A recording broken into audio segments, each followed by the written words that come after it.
네, 안녕하세요. 사무관리론 1세트 시작하겠습니다. D-18일 다시 얼마 안 남았습니다. 그래서 이제는 기출문제와 지금까지 나왔던 거를 버리면 안 되고, 제 생각에는 그냥 가볍게 보고 또 예상 문제를 함께 봤는데 이걸 섞어야 돼요. 쇼터디 좋은 게, 저는 이제 무작위를 섞거든요. 예, 무작위로 그냥 문제를 섞어서 보기 때문에 그래도 기출문제도 보고 예상 문제도 함께 보고, 그 다음에 많이 써본다, 훈련해본다. 그래서 뭐 시험이란 거는 화려하게 할 필요 없죠. 나올 만한 데서 나오는 거고, 그걸 얼마나 반복 숙달을 하냐, 예, 그 싸움입니다. 저는 그냥 이거 운동이라고 생각해요. 그러니까 저는 이제 개인적으로 수영을 좋아하는데, 이제 수영 어느 정도 마스터 하신 분은 마스터 클래스, 그 마스터 반 이런 데 가면 뭐 코치가 알려주는 것도 아니고 오늘 해야 될 그 바퀴 수를 적더라고요. 저는 마스터 반은 아니에요. 참고로 그냥 옆에서 하는 걸 자유수영하다 지켜봤는데, 그때 착안을 한 겁니다. 저 사람들은 딱히 그냥 하는 게 아니라 어떤 코치가 몇 세트 해, 그냥 그 수영 선수 주운하죠. 주운 수영 선수들이 계속 그냥 돌더라고요. 그래서 5바퀴, 10바퀴, 그리고 뭐 0법도 바꿔가면서 훈련도 되게 강도를 점점 인텐스 있게 높여가는 거죠.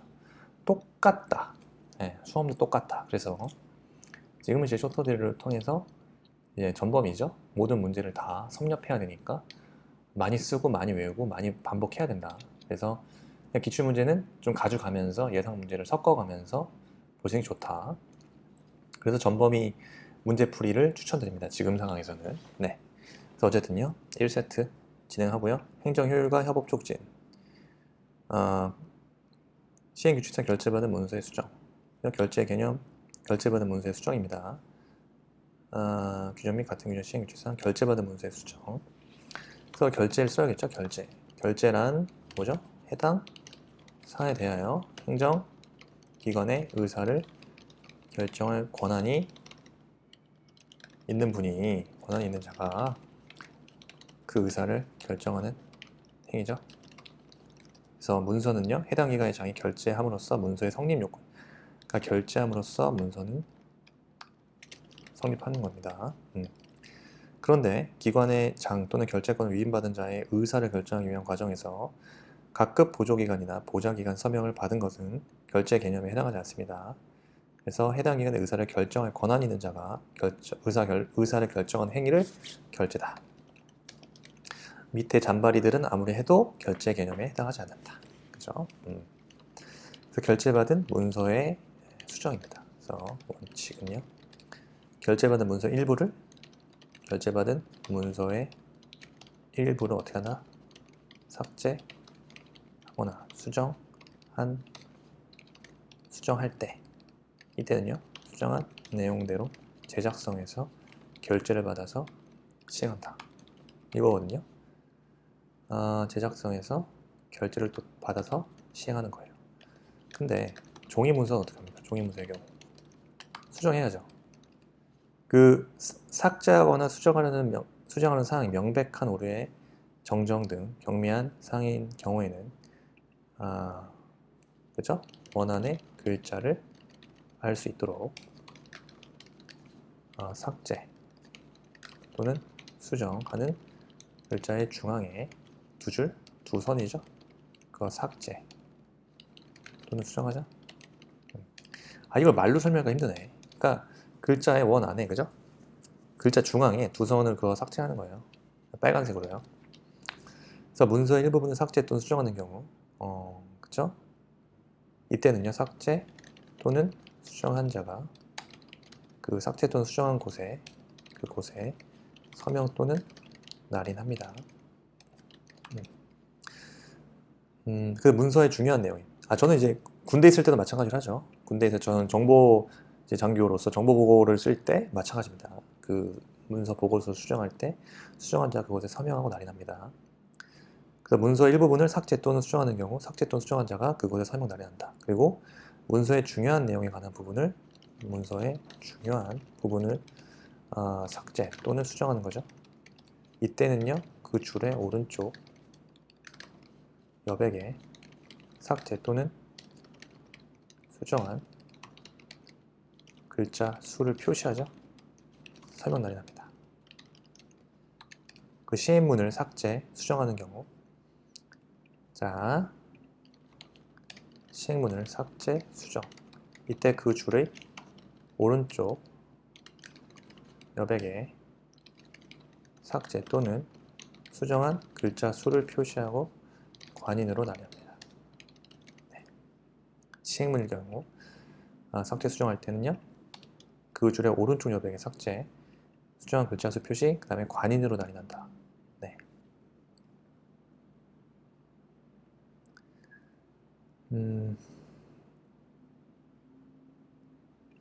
이제 첫 번째가 명백한 오류죠. 경미한 사항 말하는 거고요. 그 다음에 두 번째 경우가 문서의 일부분은 삭제 또는 수정한 삭제하는 거고요. 중요한 부분은 삭제 또는 수정하는 경우, 예, 요렇게 구분을 합니다. 그래서 명백한 오류 등이 있는 경미한 사항인 경우, 그 다음에 그때는 그냥 글자의 중앙에 두 선을 그어 삭제, 수정하면 되고요. 문서의 일부분 수정, 삭제하는 경우는요, 삭제 또는 수정한 자가 그곳에 서명 날인하고요. 이때까지는 해도 뭐 글자 수를 표시하거나 할 필요 없습니다. 근데 문서의 중요한 부분을 삭제, 수정하는 경우에는요, 오른쪽 여백에, 그죠? 삭제, 수정한 글자 수, 그 다음에 서명 날인 하는고요. 시행문을 삭제, 수정하는 경우 그 줄의 오른쪽 여백에 삭제 또는 수정한 글자 수를 표시하고요. 관인으로 날인합니다. 이렇게. 자, 다음이요. 행정효율과 협업 촉진에 관한 규정상 행정협업의 촉진과 행정협업과제의 등록, 그죠? 자, 행정협업의 촉진 등입니다. 자, 행정기관의 장은요, 업무의 효율성을 높이고 행정 서비스에 대한 국민의 만족도를 높인다. 그래서 다른 행정기관과 공동의 목표를 설정하고요. 해당 행정기관 상호 간의 기능을 연계하거나 시설 장비 및 정보 등을 공동으로 활용하는 방식의 행정기관과 협업 촉진하고요.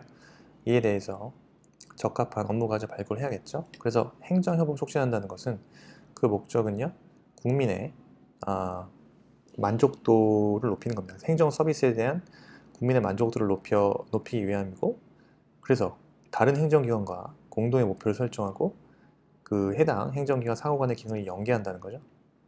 그리고 시설 장비 및 정보 등을 공동으로 활용하는 방식의 행정기관 간 협업을 촉진하고 이에 적합한 업무 과제 발굴한다는 거고요. 그 다음에 행정협업 촉진 계획 수립 및 지원 요청입니다. 이때는요, 행정안전부 장관은요, 협업 촉진 시행할 수 있고요. 그 다음에 행정안전부 장관은요, 필요하다고 인정하는 경우 국무조정 실장에게 행정협업의 촉진에 필요한 지원을 요청할 수 있습니다. 그러면 행정협업 촉진, 행정협업 촉진 계획 지원 수립, 그 다음에 세 번째 행정협업 과제 등록 써야겠죠? 자, 과제 등록입니다. 과제 등록. 우선 첫 번째 과제의 등록. 행정기관의 장은요, 발굴한 과제를 행정안전부 장관이 정하는 바에 따라서 행정협업 시스템에 등록 관리해야겠죠. 이 경우 행정기관의 장은요, 등록하려는 행정협업 과제를 공동으로 수행할 관련 행정기관의 장과 사전 협의해야겠죠. 그래서 협의를 요청받은 행정기관의 장은 협조하고요. 그 다음 뭐하죠? 등록 사항이 문제되겠죠. 행정기관의 장은 행정협업 과제를 행정협업 시스템에 등록하려는 경우 이때 등록은 행정협업 시스템 다음 각국의 사항을 포함한다. 그 등록 사항은요, 첫째 뭡니까? 행정협업 과제의 주관 부서 및 과제 담당자와 협업 부서 및 담당자 등록하고요. 행정협업과제 주관부서 당연히 들어가야 되고, 과제 담당자와 그 협업부서 담당자가 등록돼야 되죠. 둘째, 행정협업과제와 관련된 다른 행정기관의 단위과제에 등록돼야 되고요. 셋째, 행정협업과제의 이력, 내용 및 취지 등록돼야 되고요. 그 밖에 행정안전부 장관이 정하는 사항 등록돼야 될 수 있습니다. 그리고 뭘 위해 노력한다?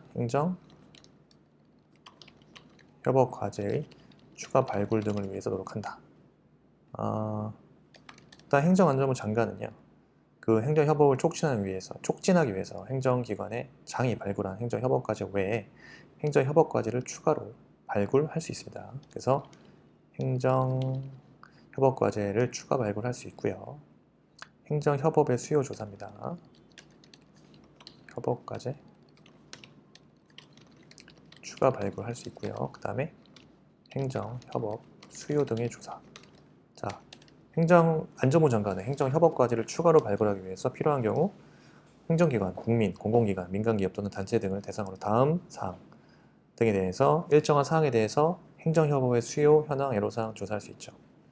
대표적으로 뭐가 있죠?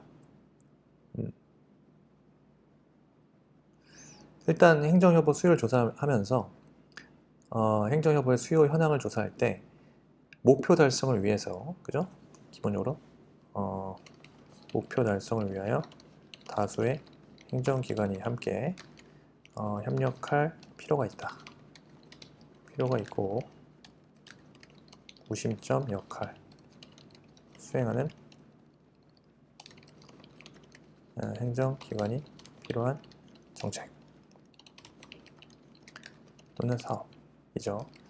그 다음에 행정기관 간 협력을 통해서 비용 또는 예산을 절감할 수 있는 정책 또는 사업 등을 말하고요. 그 다음에 행정기관 간 이해상충 가능성이 높아 이견에 대한 협의, 조정이 필요한 정책 또는 사업. 그 다음에 그 밖에 행정기관과 협의 결과 행정협업과제 발굴을 위해 필요하다고 인정된 사항 등이죠. 자, 그 다음 행정협업 수요 등의 조사. 그러니까 행정협업과제의 추가 발굴 등, 그죠? 그 추가 발굴하고요, 수요 조사하고요. 그 다음에 의뢰할 수 있죠. 조사 의뢰. 어디에?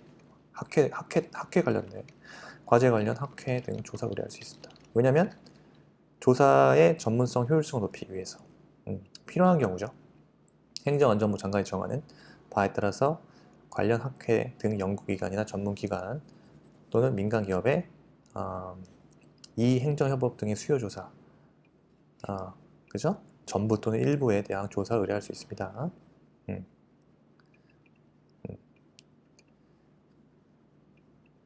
조사 의뢰할 수 있어요. 그 다음에 뭡니까? 관련 기관의 장 협의 확정. 그죠? 행정안전부 장관은 조사 결과로 발굴된 행정협업 과제를 관련 행정기관과의 협의를 통해 확정합니다. 그래서 관련 행정기관의 장과 협의하여 확정합니다. 그 다음에 협업 시스템. 행정협업 시스템에 등록 관리하죠. 확정된 협업 과제를요. 행정협업 과제를 행정협업 시스템에 등록해서 관리합니다. 네. 추가 발굴 절차 맞고요. 행정협업과의 등록, 추가 발굴, 행정협업 시스템에 대한 등록 관리, 행정협업 관리 맞죠? 네. 디테일하게 키워드 중심으로 정리해야겠죠. 다음 5번입니다. 행정기관의 장은 반복 및 중복을 사유로 민원을 종결하거나 특정한 경우 접수된 민원을 처리하지 아니할 수 있다. 다음에 관한 경우를 물으면 답하시오. 1번 반복 및 중복 민원의 개념과 종결 처리 절차, 그리고 반복 및 중복 민원인지 여부 판단 시 고려해야 할 사항들, 그 다음에 민원 처리 관한 법률상 민원 처리에 대한 예외, 민원사항, 그리고 예외로서 접수된 민원을 처리하지 아니할 수 있는 민원사항 5가지. 5가지만 하라 이건데 기본적으로는 한 9가지 있죠. 민원 처리에 대한 예외. 민원 처리에 대한 예외부터 일단 보면요. 일단 행정기관 장은 그 접수된 민원이 일정한 경우에 해당하면요. 민원 처리하지 아니할 수 있어요. 그리고 물론 이러한 경우에도 민원 처리 예외되었다고 제외되었다고 통지해줘야죠. 민원인에게 통지하여야 합니다. 뭐죠? 민원 처리 예외 5가지만 적으라면 돼. 자, 첫째, 고도의 모함 민원, 정치적 판단을 요하거나 국가 기밀 또는 공무상 비밀에 관한 사항. 내가 김정은이 지금 죽었는지 살아는지 너무 궁금하다. 그래서 행정안전부 장관한테 나의 국민의 어떻게 보면 알 권리 충족을 위해서 김정은이 지금 대역을 쓰고 있다는데 죽었는지 살았는지 알려달라. 네, 민원을 제시했다. 네, 어이가 없지만 그 민원 처리에 대해서 예외 사항에 해당한다고 근거를 제시하겠죠. 그거는 고도의 정치적 판단을 요합니다. 그리고 국가 기밀이고 또는 공무상 비밀에 관한 사항이 해당되기 때문에 민원 처리하지 않습니다. 뭐 이런 식으로. 예, 어쨌든 그런 거죠. 2번 수사 재판 및 형 집행에 관한 사항 또는 감사원의 감사가 착수된 사항입니다. 그죠? 수사 재판 및 형 집행에 관한 사항 또는 감사원의 감사가 착수된 사항. 자, 세 번째, 행정심판, 행정소송, 그 다음에 헌법재판소의 심판, 그 다음에 감사원의 심사 청구, 그 밖에 다른 법률에 따라 불복, 구제 절차가 진행 중인 사항이죠. 예외사항이죠. 네 번째, 법률에 따라 화해, 알선, 조정, 중재 등 당사자 간의 이해, 조정을 목적으로 행하는 절차가 진행 중인 사항. 네, 다섯 번째, 판결, 결정, 재결, 화해, 조정, 중재 등에 따라 확정된 권리, 관계에 관한 사항. 여섯 번째, 감사원이 감사위원회의 결정을 거쳐 행하는 사항. 네? 예외사항이죠. 일곱 번째, 선거관리위원회의 의결을 거쳐 행하는 사항. 다음에 여덟 번째, 사인 간의 권리관계 또는 개인의 사생활에 관한 사항. 이거 외우고 싶네요. 그 다음에 행정기관의 소속 직원에 대한 인사, 행정상의 행위에 관한 사항. 당연히 민원 처리 제외 대상입니다. 됐죠? 그 다음에 반복민원 개념과 그 다음에 중복민원 개념, 그 다음에 종결 처리 절차, 그 다음에 그죠? 동일민원 여부 결정인지 동일민원 여부인지 결정하는 방법. 일단 반복민원은요, 일단 민원인이 동일한 내용의 그 민원을 정당한 사유 없이 3회 이상 반복하여 제출한 민원이에요. 반복해서. 근데 중복은요, 민원인이 두 개 달리하는 행정기관에 동일한 내용의 민원을 다른 행정기관으로부터 이송받은 경우. 다시 말하면 중복 민원은 민원인이 두 개 이상의 행정기관에 제출한 동일한 내용의 민원을 다른 행정기관으로부터 이송받은 경우를 말하는 거예요. 그러니까 종결처리 절차입니다. 자, 종결처리. 반복 민원의 경우는요, 자, 2회 이상 그 처리 결과를 통지하고요. 그 후에 접수되는 민원에 대해서는 종결 처리할 수 있고, 중복 민원의 경우에는요, 반복 민원 처리 절차를 준용하여 처리할 수 있습니다. 그래서 민원조정위원회의 심의는요, 행정기관의 장은요, 반복 민원 또는 중복 민원에 따라 종결 처리하려는 경우 민원조정위원회의 심의를 거쳐야 합니다. 막 종료하면 안 되고 민원조정위원회 심의를 거쳐야 합니다. 그래서 동일 민원인지 여부는요, 행정기관의 장이 그 동일한 내용의 민원인지 여부에 대해서 해당 민원의 성격, 그 다음에 종전 민원의 내용적 유사성, 관련성 및 종전 민원과 동일한 답변을 할 수밖에 없는 사정 등을 종합적으로 결정해서 결정합니다. 결정할 때는요, 행정기관의 장은 동일한 내용의 민원인지 여부에 대해서 해당 민원의 성격, 종전 민원의 내용과 유사성, 관련성, 종전 민원과 동일한 답변을 할 수밖에 없는 여러 가지 재반 사정 등을 고려해서 결정합니다. 네. 자, 중복 반복 민원까지 봤고요. 민원 처리에 대한 예외 5가지. 네. 일단 1세트 여기까지 하고요. 또 2, 3세트 이어서 진행하도록 하겠습니다. 수고하셨습니다.